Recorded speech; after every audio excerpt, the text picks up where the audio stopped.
निकाला आराम हो, थोड़ी देर बाद हो खेला तमाम हो।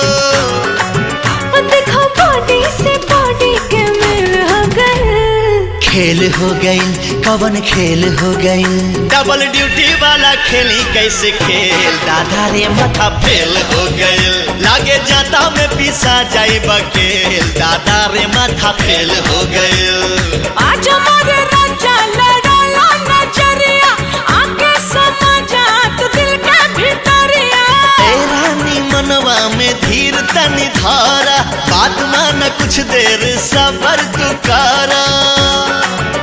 अरे दहिया से दहिया के मिल हो गए, खेल हो गई कवन खेल हो गई, डबल ड्यूटी वाला खेली कैसे खेल, दादा रे माथा फेल हो गई, लागे जाता में पिसा जाई बकेल, दादा रे माथा फेल हो गई।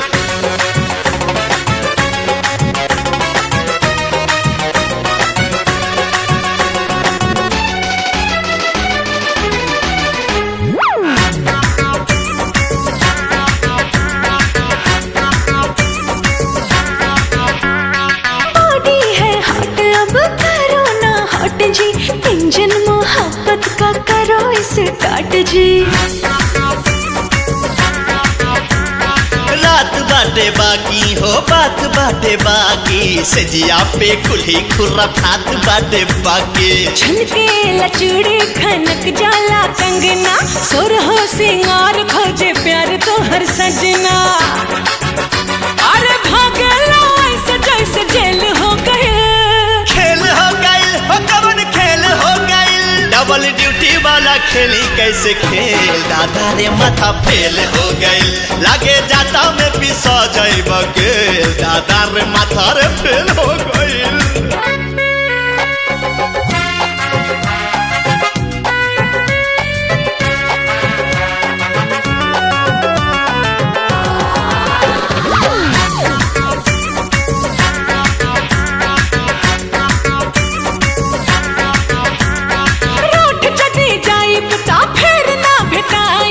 कितनो बोलई बाना कहिया में आईब, हारू सबूत बहिया में तान ले हब तो होके, किस लेके करवा में बांध ले हब तो होके। ना जाने कैसा तू है हसबैंड, बाहों में आ जाओ कर दो ट्रेंड।